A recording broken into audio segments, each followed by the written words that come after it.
Assalamualaikum warahmatullahi wabarakatuh.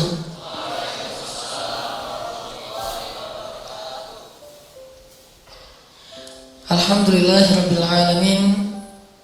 Nahmaduhu wa nasta'inuhu wa nastaghfiruh. Wa na'udzubillahi min syururi anfusina wa sayyiati a'malina. May yahdihillahu fala mudilla lahu wa may yudlil fala hadiyalah. Asyhadu an la ilaha illallah wahdahu la syarika lah.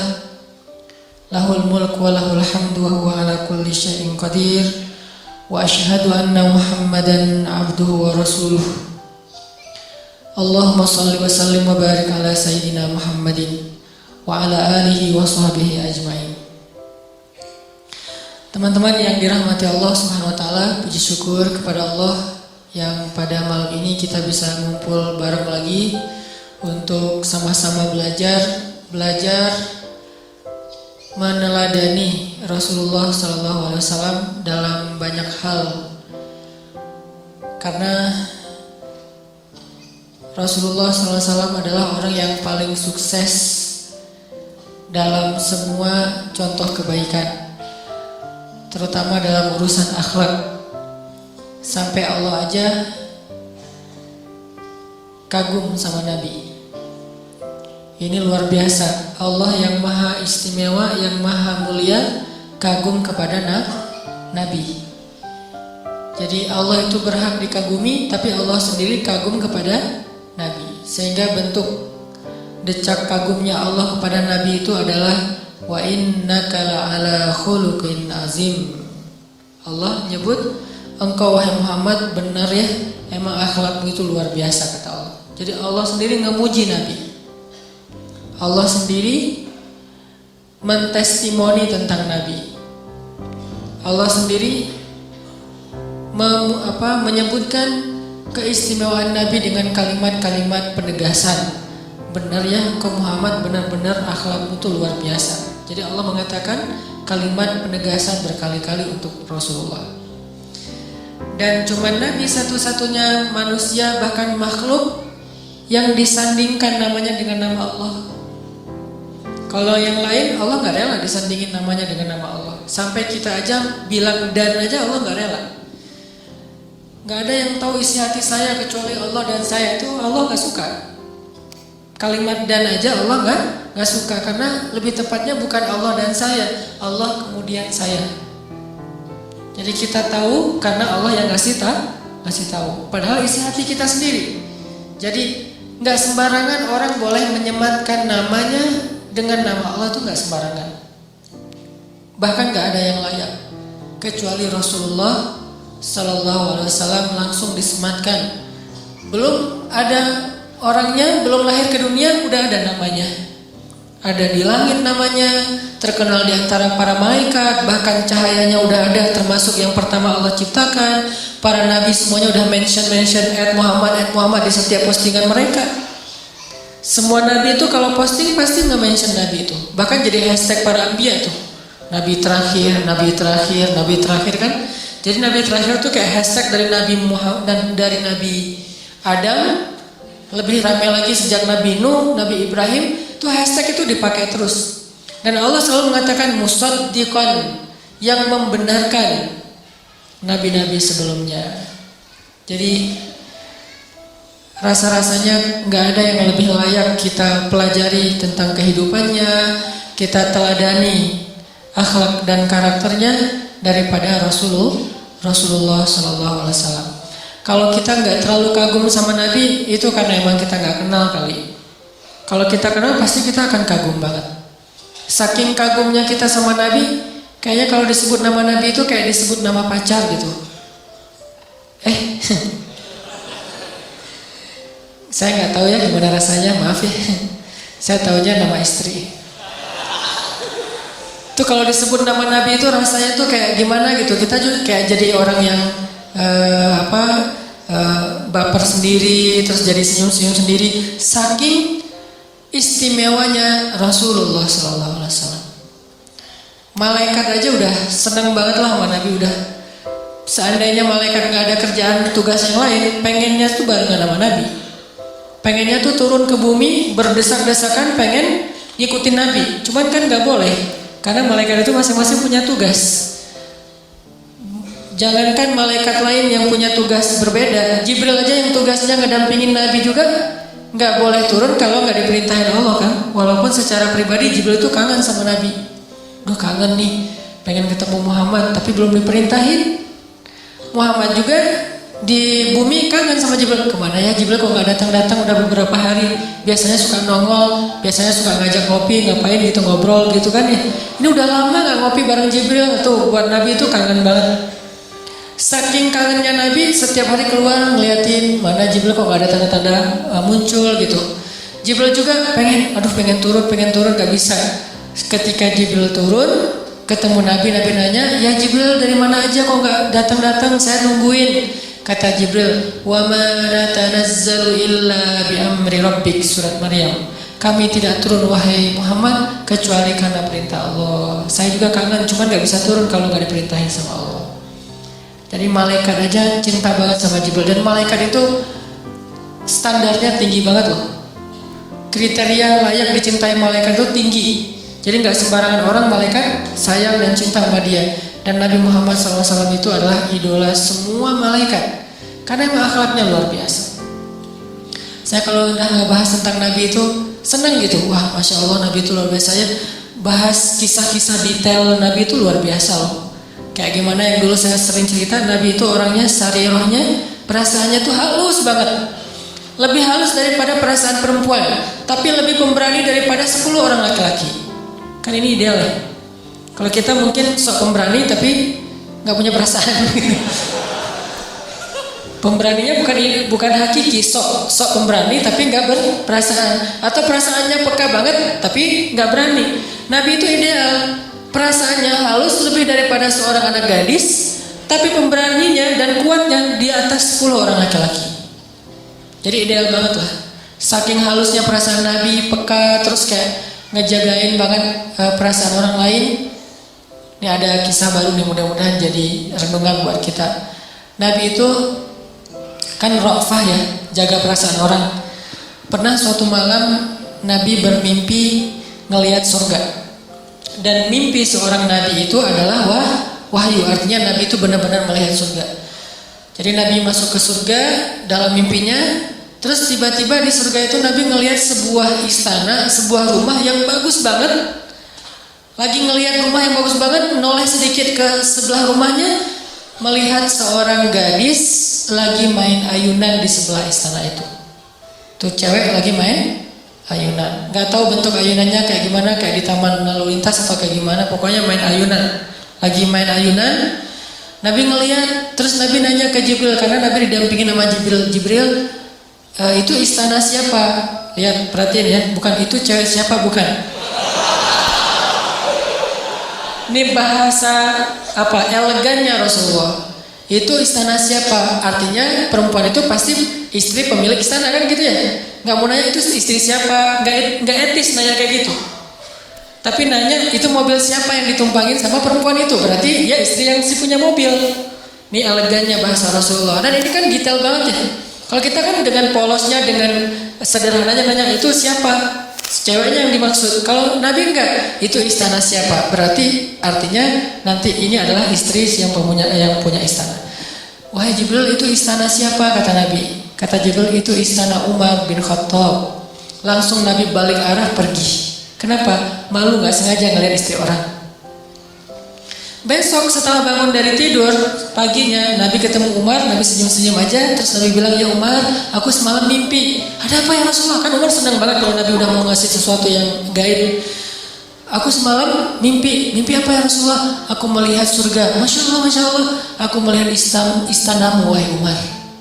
Beneran ya Rasulullah? Beneran, Alhamdulillah ya Allah. Terus gimana ya Rasulullah? Udah segitu aja. Nabi gak mau ngejelasin, coba. Saking menjaga perasaan Umar, kan cuma mimpi doang. Saking ngejaga perasaan Umar, Nabi gak mau ngejelasin. Udah segitu aja kata Nabi.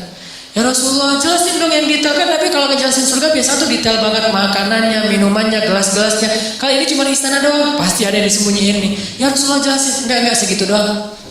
Ya Rasulullah jelasin, saya gak akan berhenti bertanya. Ya Umar, maaf ya. Nabi minta maaf dulu coba. Maaf ya, Saya melihat istana itu, terus tiba-tiba saya melihat seorang perempuan yang lagi main ayunan di sebelah istana. Saya nggak tahu loh Umar, saya nggak tahu. Saya nanya ke Jibril, Jibril itu istana siapa? Milik Umar. Akhirnya saya langsung balik arah dan nggak mau melihat ke arah perempuan itu. Maaf ya Umar. Ya Rasulullah, kata Umar. Bagaimana mungkin saya akan cemburu kepada engkau ya Rasulullah? Nggak apa-apa, kata Umar. Tapi saya nggak enak. Lihat Rasulullah SAW menjaga perasaan orang lain, sampai istri orang aja di dalam mimpi nggak mau lihat. Di dalam mimpi tuh, kalau kita ini bukan nyata ya, cuma mimpi doang. Mimpi kan karena imajinasi kalau kita main. Rasulullah dalam mimpi aja ngejaga perasaan orang, apalagi dalam kehidupan nyata. Kita dalam kehidupan nyata nggak ngejagain orang, apalagi dalam mimpi malah ditikung. Ustaz, saya pernah nikung teman saya. Kapan? Dalam mimpi. Soalnya mimpi kan nggak dianggap sebagai kesalahan, dimaafin. Pokoknya kalau udah cerita tentang Nabi, subhanallah, masya Allah tuh cowok keren banget lah pokoknya. Dan layak banget untuk kita sering-sering berselawat kepada beliau. Allahumma sholli ala Sayyidina Muhammad. Saya cuma pengen doang nge-intro tentang ini, walaupun judulnya bukan ini sebetulnya. Nah, kita malam ini bakalan ngebahas tentang analoginya lompatan ya. Sebetulnya itu ngebahas tentang mengambil sebuah keputusan besar dalam hidup. Mengambil sebuah keputusan besar dalam hidup yang kadang mungkin beresiko, kadang penuh dengan gambling kayak gitu-gitu. Dan makin cepat harusnya makin bagus. Kayak mengambil keputusan untuk berhijrah, mengambil keputusan untuk berhenti di sebuah pekerjaan yang syubhat dan haram, mengambil keputusan untuk putus. Dan ini nggak gampang loh. Lebih enak ngambil keputusan nggak jadi ngedeketin daripada udah deket terus putus kan? Berat banget kan? Kalau nggak jadi ngedeketin, ya emang belum ada rasa terlalu dalam nih. Apalagi kita ngeliat kayaknya saingannya berat-berat, ya udah deh mundur aja. Ini masih lebih mending daripada udah dapat hatinya nih, maaf udah jadi pacar terus diputusin. Itu pasti nggak gampang. Dan tentunya saya nggak nyuruh orang-orang pada putus ya, nyuruh orang-orang untuk menghalalkan. Kalau nggak bisa halal ya istikharah, insya Allah Allah akan kasih ilham untuk putus. Nah, gimana motivasi apa yang kita bisa dapat malam ini supaya kita berani mengambil keputusan-keputusan yang besar dalam hidup kita, keputusan-keputusan yang beresiko dalam hidup kita. Dan resikonya kadang-kadang kalau cuman kita yang ngerasain gampang. Justru karena yang ngerasain resiko itu bakalan keluarga kita, istri, anak, keluarga, orang tua, jadi kayak agak berat ya. Nah, apa motivasinya, apa boosternya supaya kita tetap mampu mengambil keputusan itu dalam hidup. Nah, ayatnya coba kita baca surat Al-Waqiah. Surat Al-Waqiah itu surat 56. Kita baca dari ayat 7 sampai 14. Surat Al-Waqiah surat 56 ayat 7 sampai 14. A'udzu billahi minasy syaithanir rajim. Silakan.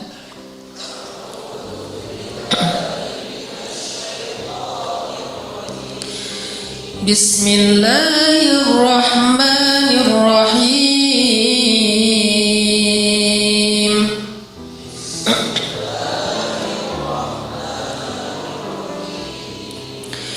Wa kuntum azwajan thalathah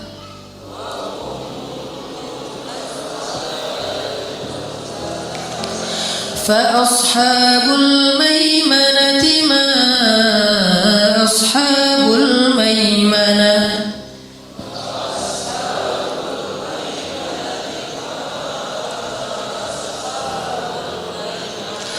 wa ashabul mash'amati ma ashabul mash'amah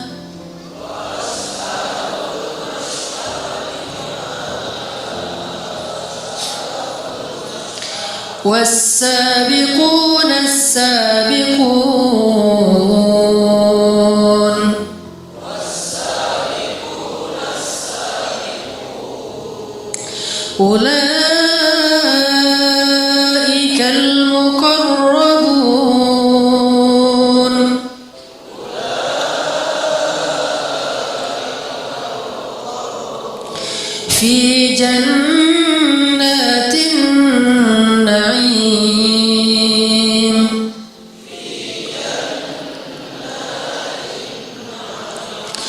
Sullatun minal awwalin.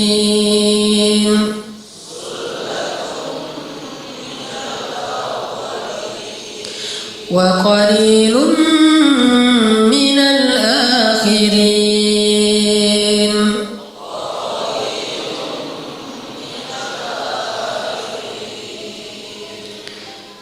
Dan kalian akan terbagi menjadi 3 golongan.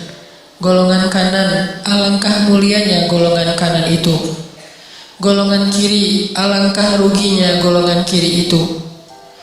Dan orang-orang yang sabiqun, merekalah yang lebih dahulu masuk surga. Mereka itulah orang-orang yang dekat kepada Allah, berada di dalam surga yang penuh kenikmatan, segolongan besar dari orang-orang yang terdahulu dan segolongan kecil dari orang-orang yang kemudian. Shadaqallahul azim. Teman-teman yang dirahmati Allah SWT, di dalam ayat ini tuh Allah lagi ngejelasin tentang kondisi kita nanti di padang mahsyar. Kondisi manusia nanti setelah hari kiamat. Jadi ada hari kiamat, hari berbangkit, hari padang mahsyar dengan hisabnya, melintasi sirat, surga neraka. Di padang mahsyar itu Allah membagi manusia secara umum menjadi 3 golongan. Kita nggak akan bahas golongan keduanya, yaitu golongan kiri. Kita bahas golongan kanan dan golongan depan. Apa bedanya golongan kanan dengan golongan depan? As-sabiqun. Golongan kanan itu adalah orang-orang yang istiqomah melakukan kebaikan, melakukan ibadah-ibadah sunnah, yang banyak pahala-pahala dari zikir-zikirnya, orang yang membantu orang lain. Ini golongan kanan. Identik dengan melakukan kebaikan. Kalau sabiqun identik dengan berkorban. Kalau melakukan kebaikan kayak melakukan hal-hal yang dia mampu, melakukan hal-hal yang dia bisa, melakukan hal-hal yang dia punya kelebihan, itu kanan. Kayak orang melakukan ibadah sholat dalam keadaan wajar, dalam keadaan normal, orang melakukan tahajud, orang melakukan apa, ini orang-orang yang melakukan kebaikan itu ashabul yamin. Kalau sabiqun, orang-orang yang melakukan sesuatu yang beresiko. Orang-orang yang melakukan sesuatu itu yang penuh dengan gambling. Orang-orang yang melakukan sesuatu itu dengan berat, tapi dia melakukan dan menyegerakan kebaikan-kebaikan itu. Bisa dikatakan sabiqun di sini ada 2 kalimat, 2 kata ya, diulang. Was-sabiqunas sabiqun. Apa maksudnya? Kata ulama tafsir, was-sabiqun yang pertama itu dunia, was-sabiqun yang kedua itu akhirat. Artinya siapa yang di dunia menyegerakan satu kebaikan besar, maka nanti di akhirat Allah juga segerakan untuk dia kebaikan besar berupa surga. Was-sabiquna fid dunya fahumus sabiquna fil akhirah, itu tafsirnya. Siapa yang di dunia berlomba-lomba kepada kebaikan, siapa yang di dunia berani mengambil sebuah keputusan besar karena Allah dan disegerakan, maka fahumus sabiquna fil akhirah. Allah juga gak akan ragu-ragu untuk ngasih dia sebuah hadiah besar nanti di akhirat dan menjadi yang paling duluan. Salah satunya adalah orang yang fastabiqul khairat, orang yang wasari'u ila maghfirah, orang yang infiru khifafan wa thiqalan. Orang yang segera dalam berjihad, orang yang segera dalam bertaubat, orang yang segera dalam berhijrah, orang yang segera dalam berdakwah, orang yang segera dalam memaafkan, orang yang segera dalam menginfakkan hartanya walaupun dalam keadaan sulit. Pokoknya yang melakukan sesuatu yang tidak normal. Kebaikan, dua-duanya kebaikan, yamin dan sabiqun, dua-duanya kebaikan. Tapi ini di atas kenormalan, kewajaran. Dia melakukan dengan penuh resiko. Ini sabiqun. Termasuk ketika kita mengambil keputusan besar dalam hidup kita, salah satu yang paling besar itu adalah meninggalkan pekerjaan yang kita udah nyaman, berpenghasilan besar, tapi ternyata pada akhirnya kita tahu itu tidak berkah. Yang namanya nggak berkah pasti nggak halal atau syubhat. Kita pada akhirnya tahu ternyata pekerjaan kita ini nggak berkah, bisa syubhat, ragu-ragu, bisa jelas haram, nggak boleh. Cuman udah terlanjur enak dengan pekerjaan itu, kita udah lama di situ, penghasilan kita udah banyak, kan gak gampang mengambil keputusan kayak gitu. Tapi kalau kita berani dengan membawa nama Allah, saya melakukan ini karena Allah, laka rabbi Karena Engkau ya Allah saya mengambil keputusan ini dengan penuh resiko, maka was-sabiqun as-sabiqun. Itulah orang-orang sabiqun. Dan memang jumlahnya nggak banyak. Dulu di zaman para sahabat sullah banyak. Kalau sekarang qalilun, tinggal sedikit orang yang berani mengambil hal-hal kayak gini. Kan nggak mudah kan meninggalkan pekerjaan yang dengan itu kita udah beli mobil, kita udah beli rumah, kita udah beli aset, kita udah punya tabungan sekian ratus juta, kita udah rencanain jalan-jalan ke luar negeri setiap akhir tahun, pas ulang tahun, pas ulang tahun pernikahan, pas apa dan segala macam. Ternyata sekarang harus kita tinggalkan dan semua kebiasaan kita itu kayaknya bakalan berubah. Yang udah bertahun-tahun, setahun 2 kali jalan-jalan keluarga dan nginep di hotel-hotel bintang 4, bintang 5, dan ada beberapa negeri lagi yang kita pengen kunjungin, tiba-tiba sekarang kita tahu ternyata pekerjaan kita nggak halal dan harus kita tinggalkan. Yang itu artinya beresiko kita nggak bakalan jalan-jalan tahun ini. Beresiko bahwa kita bakalan harus ngelepas beberapa aset kita yang belum lunas supaya bersih. Yang beresiko mungkin kita nggak akan dapat nafkah yang seperti ngasih nafkah yang seperti sebelumnya. Beresiko mungkin istri kita bakalan ngambek. Masih mending kalau cuma ngambek. Kalau lebih dari itu kan lebih berat nih.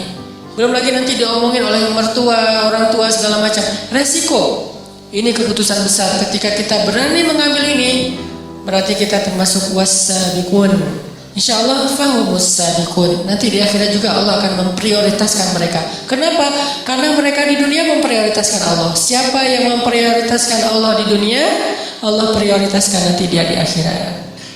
Itu kaidah sederhana, bisa digonta-ganti istilahnya sama aja intinya. Fazkuruni azkurkum. Intinya seperti itu. Ihfazillah yahfazka. Ana inda dhanni abdi bi. Jadi teman-teman yang dirahmati Allah, ini salah satu ayat motivasi buat kita berani mengambil keputusan besar dalam hidup kita. Insya Allah nanti setelah sholat Isya, ini saya akan adlib sedikit.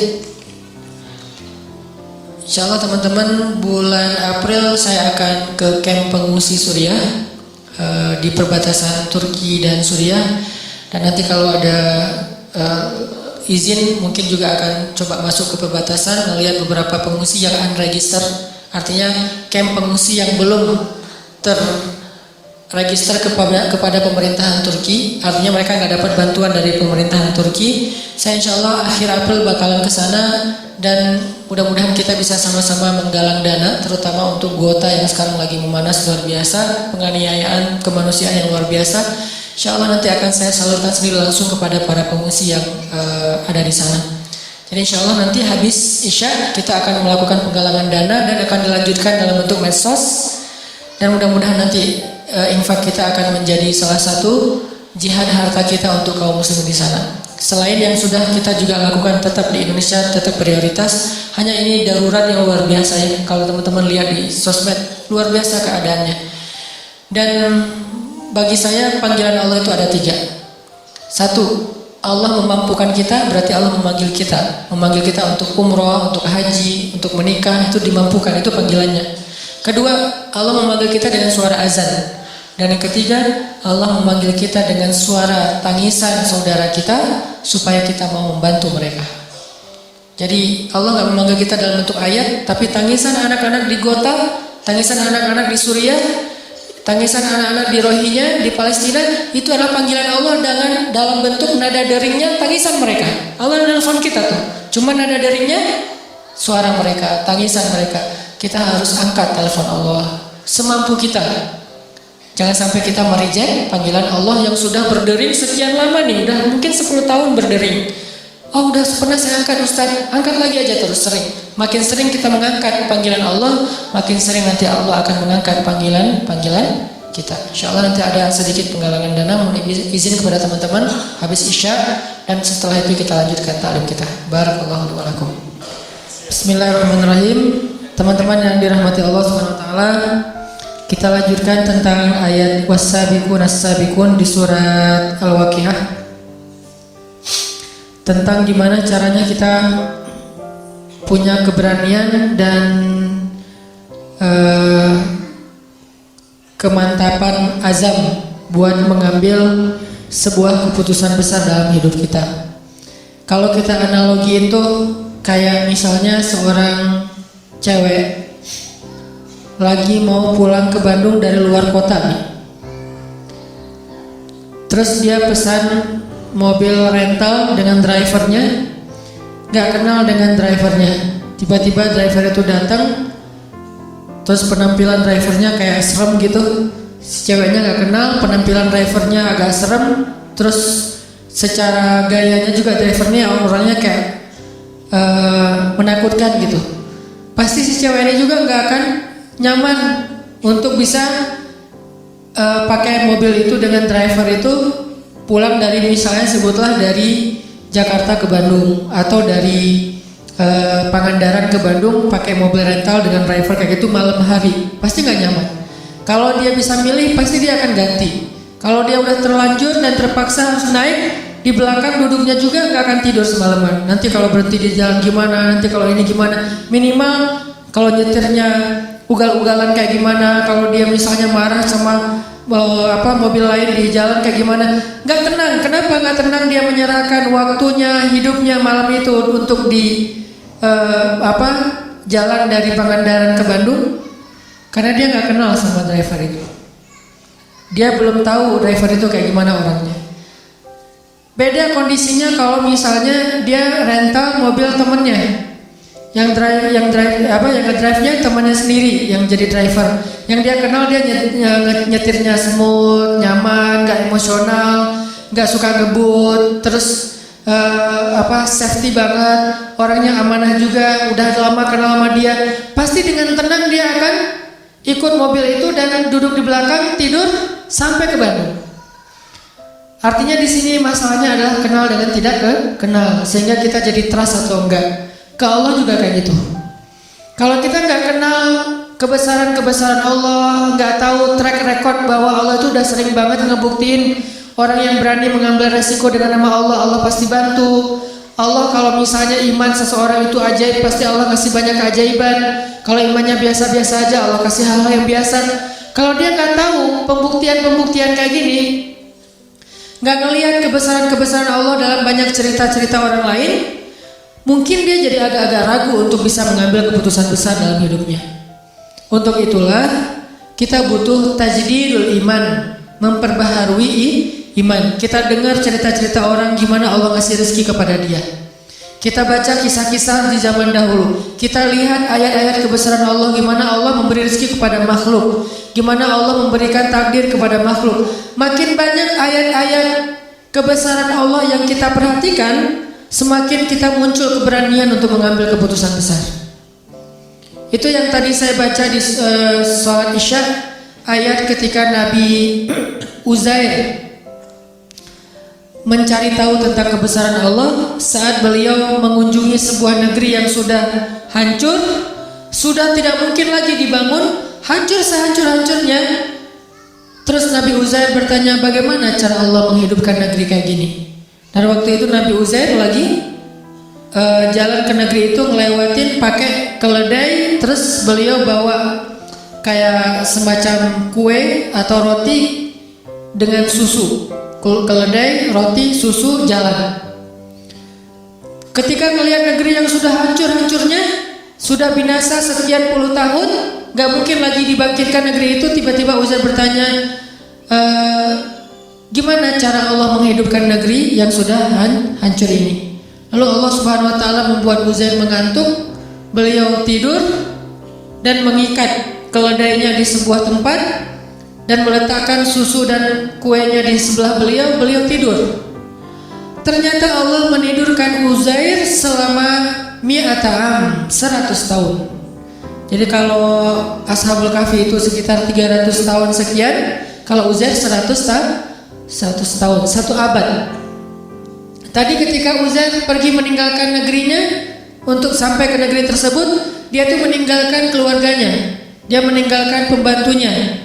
Nah kemudian Uzair pun berangkat dan tertidur di situ 100 tahun. Setelah 100 tahun Uzair bangkit dari tidurnya, Allah bangunkan. Pas dibangunkan datang malaikat. Malaikat bertanya kepada Uzair, "Kam labis? Berapa lama kamu tidur di sini?" Uzair menjawab, "Labistu yauman au ba'da yaum." saya tidur di sini sehari atau setengah hari?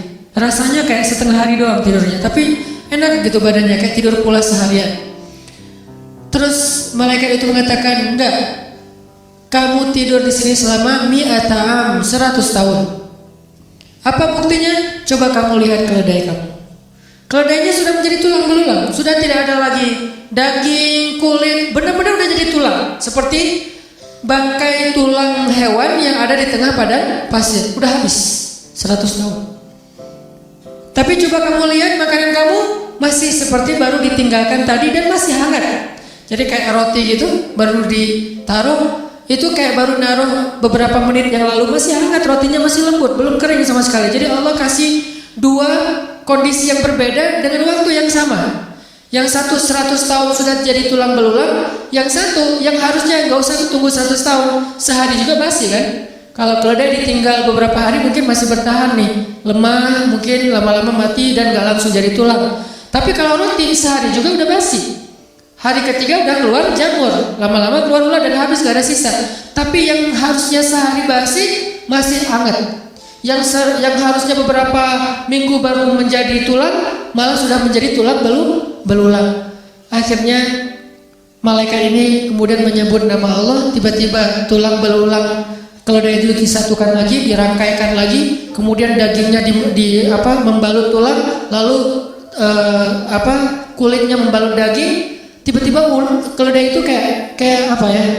Kayak rewind gitu ya, kayak balik lagi gitu. Tiba-tiba dia jadi hidup. Dan ini nggak pakai aplikasi loh. Benar-benar nyata gitu. Bukan pakai aplikasi editan atau apa, tiba-tiba jadi hidup lagi. Dan keledai itu persis seperti ketika tadi Uzair tinggalkan saat sebelum beliau tidur. Disinilah Uzair mengatakan, a'lamu annallaha ala kulli syai'in qadir. Sekarang saya mengerti Allah itu emang maha kuasa atas apapun juga, bisa apa aja, nggak ada yang nggak bisa. Nah, tajdid iman. Kalau cara Nabi Uzair mentajdid iman dengan hal-hal yang kayak gini, karena beliau imannya ajaib, makanya dikasihlah mujizat-mujizat yang di atas nalar kita. Kalau kita bisa mentajdid iman dengan dengar cerita-cerita orang, dengar cerita-cerita orang yang pernah merasakan keajaiban dalam rezeki, keajaiban dalam kehidupan, keajaiban dalam pemberian Allah, keajaiban dalam jodoh, itu banyak banget. Dan cerita-cerita kayak gitu harusnya menguatkan azam kita untuk mengambil keputusan yang besar dalam hidup. Saya secara pribadi itu yang selalu saya coba recharge ke diri saya untuk berani mengambil hal-hal yang memang mungkin gak besar-besar amat, tapi buat saya itu juga butuh keberanian untuk melakukannya. Karena apa? Karena banyak mendengar kisah-kisah baik yang pernah terjadi atau yang sekarang sedang terjadi di antara teman-teman kita. Gak jauh dari ayat itu, hanya berselang satu ayat, bahkan gak berselang setelah ayat itu, ada lagi kisah Nabi Ibrahim juga sama, pengen menguatkan iman. Jadi tiba-tiba Nabi Ibrahim bertanya, wa idh qala Ibrahim Rabbi arini kaifa tuhyil mauta. Ya Allah, gimana? Coba tunjukkan ke saya cara engkau menghidupkan yang udah mati itu gimana, biar yakin dengan hari kebangkitan. Allah bertanya dan Allah Maha tahu jawabannya. Awalam tu'min? Apakah kamu belum beriman wahai Ibrahim? Kata Ibrahim, qala bala walakin liyatma'inna qalbi. Ya Allah, saya udah beriman, cuman pengen mantap nih. Tajdid, perbaharuan, recharge. Saya pengen lebih mantap ya Allah, coba tunjukin ke saya gimana cara hidupin yang mati. Allah berfirman, ambillah 4 ekor burung, lalu potong-potong kecil, sembelih, taruh di 4 penjuru bukit yang berbeda-beda. Udah mati, udah dipotong-potong kecil, dicincang-cincang, bisa jadi sate, itu ditaruh di bukit-bukit yang berbeda. Sekarang wahai Ibrahim, tepuk tangan kamu dan panggil dengan nama Allah. Burung itu datang dalam keadaan utuh, tidak ada satu goresan luka pun di tubuh burung tersebut. Baru Ibrahim mengatakan, innallaha azizun hakim. Allah itu maha perkasa dan maha bijaksana. Ini cara para nabi juga mentajdid iman, teman-teman, memperbaharui iman. Bagaimana cara kita? Tadi, lihat kebesaran Allah di langit, lihat kebesaran Allah di bumi, baca ayat-ayat kauniyah, ayat-ayat ilmiah, lihat di sekitar kita, dengarkan kisah-kisah orang di sekitar kita. Maka kita makin yakin, gak usah khawatir kalau gambling dengan Allah, asalkan kita ikhtiarnya halal, Allah gak bakal ngecewain kita. Kemarin ada seorang ustadz cerita ke saya, waktu saya ke Kalimantan, ke Balikpapan. Beliau tinggal di Balikpapan. Terus tiba-tiba dapat beliau cerita ini setelah beliau dengar YouTube saya yang dulu saya tuh kesasar dari Bandung ke Indramayu terus ke Cirebon terus balik ke Bandung kan, yang tepuguh nggak jelas gitu kan, muter setengah Jawa Barat hanya pengen ngasih rezeki kepada orang yang jualan pal gentong di Cirebon. Beliau juga cerita, Ustadz saya juga pernah ngalamin yang kayak gitu, itu bener banget.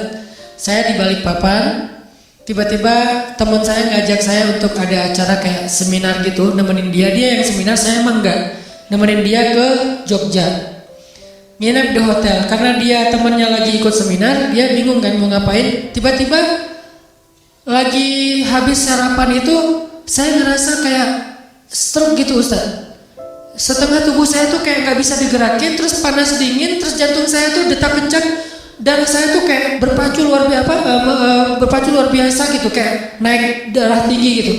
Terus dia pikir astagfirullah, jangan-jangan saya meninggal, gak keren banget sih meninggalnya di kampung orang gitu. Dia takut karena meninggalnya jauh dari keluarga, gak di Balikpapan, takut. Beberapa menit dia diam gitu, terus bertahap perlahan kemudian normal lagi. Cuman dia kaget takut, akhirnya dia pun lari ke apotek, bawa dompet pergi ke apotek, beli obat ditensi, terus beli obat kayak gitu di apotek. Setelah selesai itu dia pulang pesan taksi online gitu, pakai pulsa dia yang ada di handphone, pesan, naik taksi online pulang lagi ke hotel. Di tengah jalan dia ingat dompet saya ternyata nggak ada, cari-cari nggak ada, di jok nggak ada. Terus nanya ke tukang taksi, kamu bawa dompet saya nggak? Ya nggak mungkin dibawa gitu, pokoknya nggak ada gitu ya, nggak lucu. Terus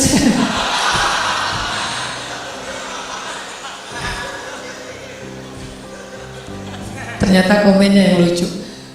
Terus dia nyari-nyari nggak nemu, dia bilang, Pak boleh nggak saya balik lagi ke sana? Sampai di hotel dia order lagi, balik lagi ke apotek. Sampai di apotek ternyata kata apotekernya, ada Pak, tadi saya nemu dompet Bapak, cuman dibawa sama security, saya kasih ke security dibawa. Pergilah ke security, ke pos satpam, ternyata pos satpamnya lagi jemput anaknya. Nunggulah dia beberapa jam sambil satpamnya jemput anaknya, ditelepon karena udah ganti seat. Terus telepon, satpamnya datang. Pas datang akhirnya dia karena merasa ini di sini ada dompet, ada duit, ada ATM, ada SIM, ada KTP, pokoknya banyak kartu berharga. Dia ngerasa satpam ini berjasa buat dia, dikasihlah tas 100.000, tas 200.000. Satpam ini mengatakan, alhamdulillah, masya Allah, alhamdulillah, saya baru aja tadi kepikiran pengen bayar sekolah anak saya, tapi belum dapat pinjaman, makanya tadi saya lama ngejemput tuh nyari pinjaman dan belum nemu, belum dapat. Makasih ya Pak, dia dapat 100.000 itu untuk bayar sekolah anaknya. Baru beliau sadar, benar ya, ujuk-ujuk teman saya ngajak saya nemenin dia seminar ke Jogja, terus habis sarapan di hotel tiba-tiba saya stroke supaya saya datang ke apotek. Di apotek itu tiba-tiba dompet saya ketinggalan, saya balik lagi ternyata dompet udah dipegang security, sehingga saya merasa berjasa, saya kasihlah dia 100.000. Tapi jauh-jauh untuk ngasih 100.000 kepada seorang hamba Allah yang Allah pengen ngasih rezeki buat dia. Ini rencana Allah Subhanahu Wa Taala.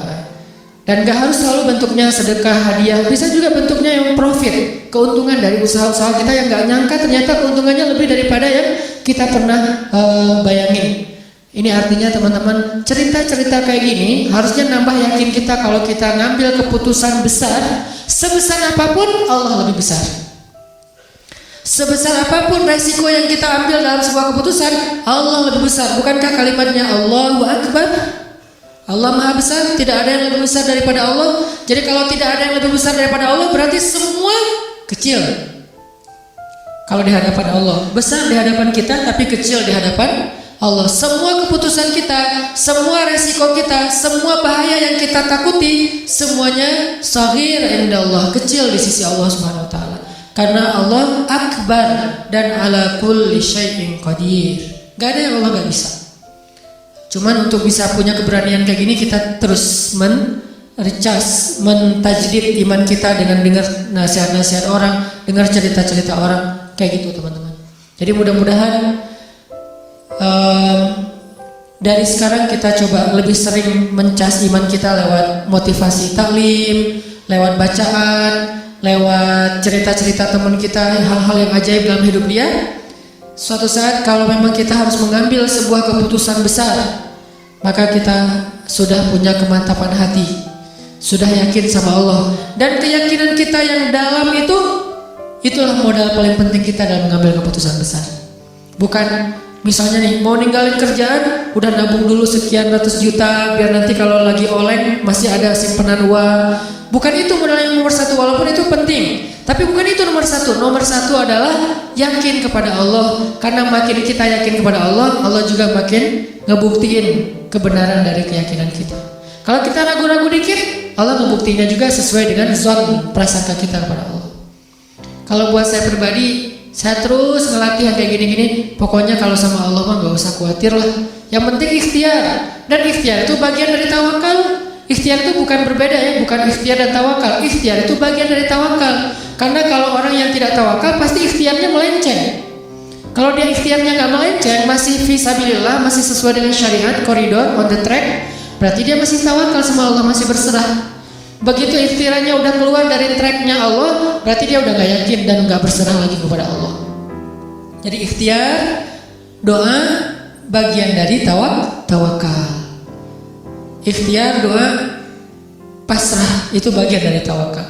Jadi bukan tawakal dan ikhtiar, bukan. Ikhtiar bagian dari tawakal. Jadi insya Allah ini bisa menjadi motivasi buat kita dalam mengambil keputusan-keputusan hidup kita. Walaupun mungkin awalnya emang agak berat, awalnya mungkin agak menyedihkan, awalnya mungkin agak sedikit terbeban, tapi beban itu sedikit demi sedikit akan Allah ringankan. Dan setelah kita sampai kepada janji Allah untuk menolong kita, malah nanti kita akan mengatakan bersyukur dulu saya berani mengambil keputusan itu. Tapi iman kita harus stabil ya. Jangan 2 hari, seminggu, sebulan kemudian kita mulai suudzon sama Allah. Yang tadinya Allah udah mau nolong kita gak jadi. Gara-gara apa? Udah pundung. Allah udah nurunin nih keajaiban dalam hidup kita, pelan-pelan turun ke bumi. Dan itu juga butuh waktu gitu ya. Kenapa butuh waktu kok gak segera? Karena Allah pengen ngelihat kesabaran kita, pengen ngelihat ketahanan iman kita. Pas udah mau sampai, kita pundung. Naik lagi tuh bantuan kepada Allah. Ya Allah, dia udah pundung gak jadi. Di cancel kan sama kita. Nah terus saja, jangan ada batasnya. Yakin sama Allah mah gak ada batas. Kalau sabar kepada manusia ada batasnya, tapi sabar kepada Allah gak ada batasnya. Sabar kepada manusia ada batasnya, tapi sabar ke Allah gak ada batasnya. Maka mudah-mudahan kita terus husnuzon sama Allah, terus yakin sama Allah dan ngambil keputusan-keputusan hidup kita. Masing-masing punya hajat, punya masalah, dan Allah akan menolong kita. La'allahu khair, la tahzan, innallaha ma'ana. Jangan ngerasa sendiri, jangan berputus asa, jangan khawatir, jangan sedih. Allah bersama kita.